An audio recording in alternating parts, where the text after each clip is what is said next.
It's October 1st, 2013, and this is the SNM Network.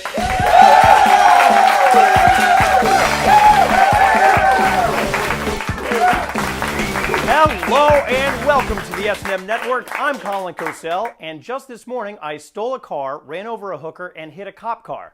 And that was just on my way to pick up Grand Theft Auto 5. In our top story this week, Congress went home and allowed most of government to be shut down because, well, black Democrat president. In that order. Since D.C. idiots... This is a stretch, but whatever. It's because we got defunded. Well, they can't come up with a resolution, so we turn to Twitter porter Jerry Thomas, who asks, can we just shut down the part of government that puts that weirdo floating eye pyramid on money? No, Jerry, we can't, because that would be un-American, just like the people who actually built the pyramids that we put on our American money. If you're not confused yet, then why don't we just stay in politics? Because our other top story is about Ted Cruz, which is just as Ted Cruz intended. Who is Ted Cruz, you ask? Well, let's let Witstream's Adam Wilson describe him in this post. Ted Cruz looks like a used car salesman who would fart during a test drive and blame it on the customer. Now, I don't know, Adam. I think Ted would probably complain that the used car was being sold so cheap that it was a handout, and then he'd refuse to sell you gas after October 1st.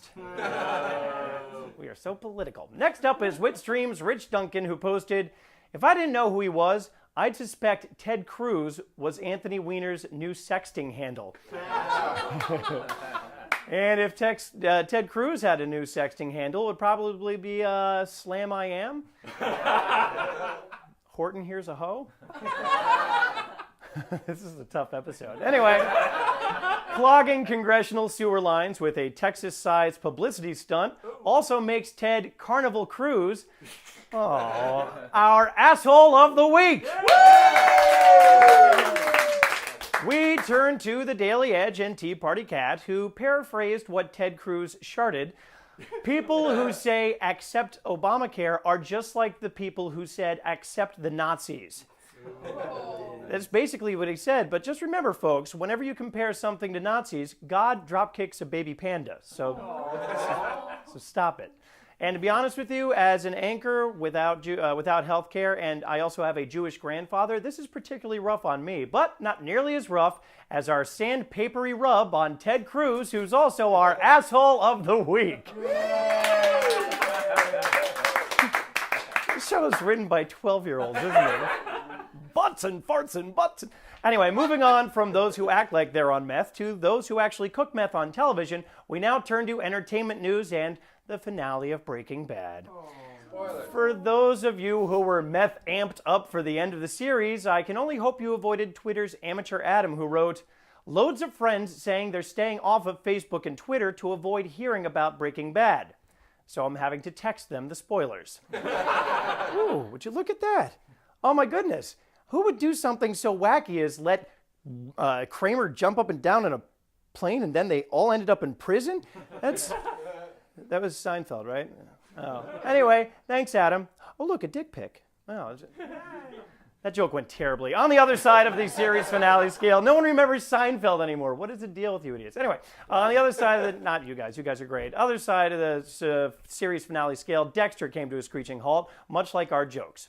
And these screeching halts left skid marks, which were similar to Ted Cruz's speech diaper. More poop jokes. We are so mature. Now, I never saw a single episode of Dexter. I know it's strange, but just like reporter Paul Scheer, I don't even watch Dexter, and I'm mad about the finale. Here's the question, though. How can you be mad when a show is about a man's love for justifiable homicide, and then it just ends up killing itself? That's meta, baby. Now, if you hate yourself but can take it out on gays and you can't handle the protein in a Chick-fil-A sandwich, well, then this story is chock full of goodness for you. It turns out Barilla CEO and old Italian man stereotype, Guido Barilla, which is really his name. Anyway, this guy made news for a public rant against gays, which landed him in hot water with a pinch of salt. And maybe a drop of oil to avoid sticking together, because that would be too gay. Anyway, with a far better pun is Chrissy Teigen, who wrote, "This will surely cost Barilla a pretty penny." And then she wrote, "Oh my God, are we sure this whole thing isn't just staged for this amazing line?" Well, Chrissy, if it is staged, it sounds to me like it should be staged as a musical. Hopefully one that's good enough to win a Rigatoni Award. Oh, come on, what was that, too cheesy? Maybe not saucy enough? Yeah, I think that's about the time that we're going to cancel the show. That is going to do it for this week's SNM Network broadcast. Thanks to our live audience for somehow chugging through this like a 24-hour speech by a Canadian senator. Anyway, tune in next week to see if you're one of our reporters, and if you want to contribute, because Lord knows we need it, please follow us on Twitter and Facebook and subscribe to us on YouTube. For all of us who are proudly writing for the SNM Network, I'm Colin Cosell, reminding you to watch what you say, because we are!